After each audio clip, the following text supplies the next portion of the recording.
భారతీయ జీవన విధానంలో దైవ దర్శనం అనేది ఒక గొప్ప ఆచారం, గొప్ప సంస్కారం. దైవ దర్శనం వల్ల ఎన్నో అద్భుతమైన శక్తులు మనకు లభిస్తాయి. ఒడిషా అనేది పౌరాణిక ప్రాశస్త్యం ఉన్న ప్రాంతం. ఓండ్ర దేశమని, ఉత్కళ దేశమని, కళింగ దేశమని రకరకాల పేర్లతో పిలిచేవారు. ఒకప్పుడు ఒరిస్సాగా పిలిచే ఈ రాష్ట్రాన్ని ప్రస్తుతం ఒడిషాగా పిలుస్తున్నారు. ఇక్కడ శక్తి ఆరాధనకు పెద్దపీట వేస్తారు. ఇక్కడ శక్తి ఆరాధన అనేది చాలా ప్రముఖమైనది.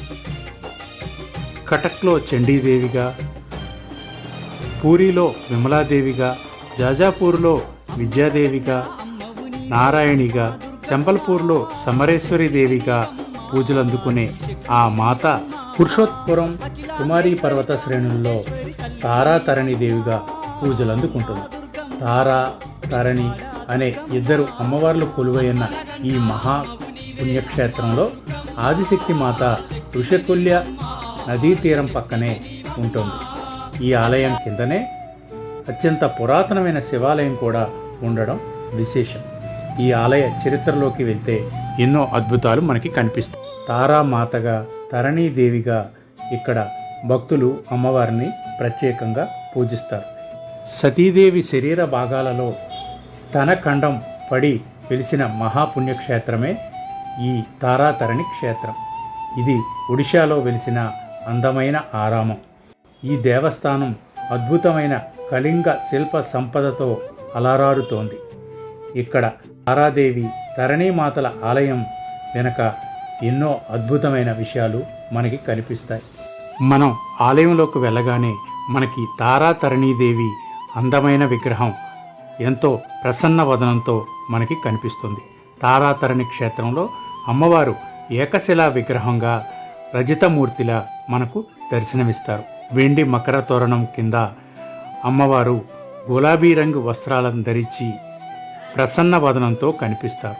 రెండు వైపులా అమ్మవారి ఆయుధాలు మనకి కనిపిస్తాయి.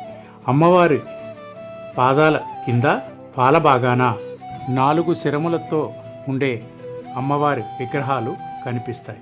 ఇటు అటు సేవకులు ఉండగా మధ్యలో తారాదేవి, తరణీమాతలు ప్రసన్న వదనంతో కేవలం శిరస్సులతో మాత్రమే కనిపిస్తారు. ఇవన్నీ భక్తుల పూజలు అందుకుంటాయి. ఇక్కడ తారాదేవి, తరణీమాతలను ఎర్ర మందారాలు, తెల్ల మందారాలతో భక్తులు పూజిస్తారు.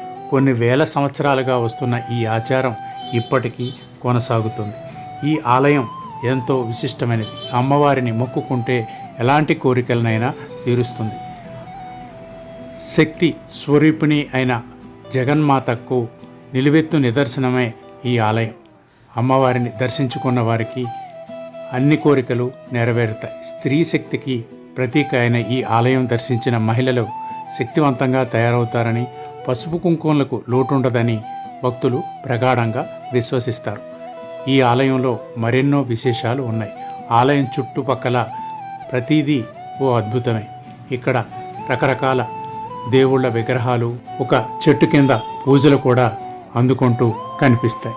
ఈ ఆలయం ఇంకా అభివృద్ధి చెందుతూనే ఉంది.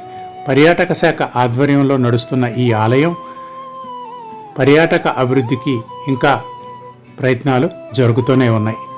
ఒకవైపు మెట్ల మార్గం, మరోవైపు ర్యాంపులతో కూడా భక్తులు పైకి చేరుకుంటారు.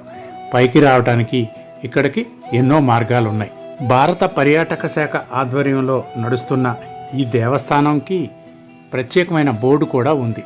ఈ బోర్డు ఆధ్వర్యంలో కూడా కార్యక్రమాలు జరుగుతుంటాయి. భక్తులు పెద్ద ఎత్తున వచ్చి ప్రత్యేక పూజలు కూడా నిర్వహించుకుంటారు. ఆంధ్ర, ఒడిషా, ఛత్తీస్గఢ్, బెంగాల్ నుంచి ఇక్కడికి ఎక్కువగా భక్తులు వచ్చి అమ్మవారికి ప్రత్యేక పూజలు చేస్తుంటారు. ఇక్కడ ప్రతిరోజు ప్రత్యేక పూజలు జరుగుతూ ఉంటాయి. ఈ ఆలయానికి ఎలా చేరుకోవాలంటే ఒడిశాలోని బరంపురం అనికి సమీపంలోని గంజాం జిల్లాలో ఉంది. ఇక్కడ పురుషోత్పురానికి వెళ్తే అక్కడ కుమారి పర్వతీ శ్రేణుల్లో ఈ ఆలయం కొలువై ఉంది.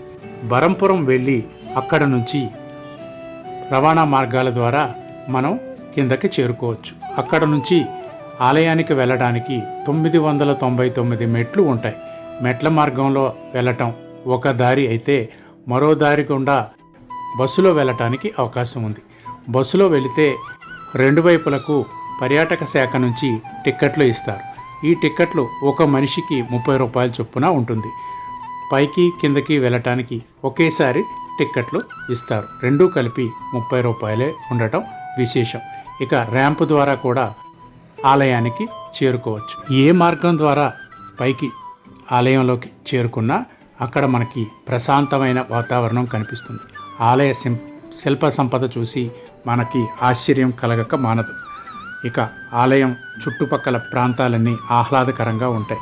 ఇది పర్యాటక ప్రాంతం కూడా కావడంతో ఎంతో అద్భుతంగా మనకి కనిపిస్తుంది. చుట్టూ ఉండే వాతావరణం, నదీ పరిసరాలు, చుట్టూ ఉండే పచ్చటి ప్రకృతి మనకి ఆహ్లాదాన్ని కలిగిస్తాయి.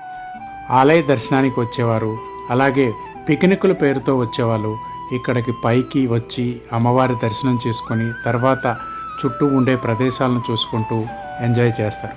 పర్యాటక ప్రాంతంగా అభివృద్ధి చెందిన ఈ ప్రాంతంలో చూడటానికి చుట్టూ మరెన్నో అద్భుతమైన ప్రదేశాలు కూడా ఉన్నాయి.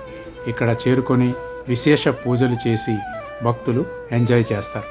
ఇక్కడ ఫోటోలు తీసుకోవటం, వచ్చిన వారు ఎంజాయ్ చేయటం, కావలసిన ఫుడ్ని ఇక్కడ తెచ్చుకొని ఇక్కడే తినటం చేసి ఎంజాయ్ చేస్తారు. భక్తులు విశేషంగా వచ్చి అమ్మవారి దర్శనం తర్వాత ఇక్కడ కూర్చొని ఫోటోలు తీసుకొని ఎంజాయ్ చేస్తూ గడుపుతారు. మహిమాన్వితమైన ఈ క్షేత్రాన్ని వీక్షించాలంటే పూర్వజన్మ సుకృతం ఉందనేది భక్తుల ప్రగాఢ నమ్మకం. అమ్మవారిని శక్తి రూపంలో ఆరాధించడం ద్వారా మనకి శక్తులు చేకూరుతాయనేది పురాణాలు చెప్తున్న మాట. మీరు ఈ ఆలయాన్ని దర్శించుకొని అమ్మవారి కృపకు పాత్రులవ్వండి. ఈ ఆలయ దర్శనం చేసుకోవడం అంటే మనకు ఎంతో అదృష్టం చేసుకున్నట్టే లెక్క.